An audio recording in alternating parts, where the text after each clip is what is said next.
আল্লাহ আমাদের কাছে কি চান যা বললেন শায়েখে চরমনাই, পুরো ভিডিওটি দেখুন এবং শেয়ার করে দিন সকলেই। আল্লাহ পাক শুধু দেখেন বান্দা কি পরিমাণ চেষ্টা করছে, এর বাইরে কিছু দেখতে চান না। যে তাহারি করছে, চেষ্টা করছে, সাধনা করছে, আল্লাহ পাক তার নামাজকে কবুল করেছেন। আর যেই ব্যক্তি চেষ্টা করে নাই, যদি ইত্তেফাকান তার কেবলা পশ্চিমে হয়ে গেছে, তুই চেষ্টা করলি না কেন? তোর নামাজ হয়নি। আমাদের থেকে আল্লাহ পাক চান চেষ্টা। আল্লাহ জিনা জাহাদু ফিনা লানাহদিয়ান্নাহুম সুবুলানা, যারা সাধনা করবে, চেষ্টা করবে, কোশিশ করবে, আল্লাহ পাককে পাওয়ার হাজারো রাস্তা আল্লাহ পাক খুলে দিবেন।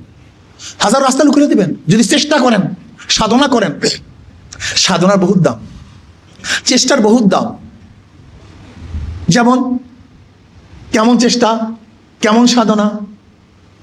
এক ব্যক্তি আজকে আসরের নামাজ পড়লাম, আচ্ছা আসরের নামাজ কবুল হয়েছে কে কে বলতে পারেন? তা নামাজ পড়লেন কেন? জোহরের নামাজ পড়ছি বলতে পারেন কে কে কবুল হয়েছে? তা নামাজ পড়লেন কেন? রোজা রাখছি কে কে বলতে পারেন রোজা কবুল হয়েছে?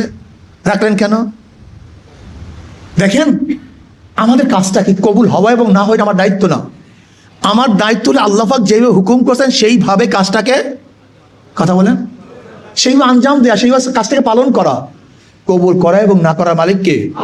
ঠিক আমার দায়িত্ব হলো আল্লাহর জমিনে আল্লাহর হুকুমাত কায়েম করার জন্য সর্বোচ্চ চেষ্টা করা। কবুল করা মালিককে।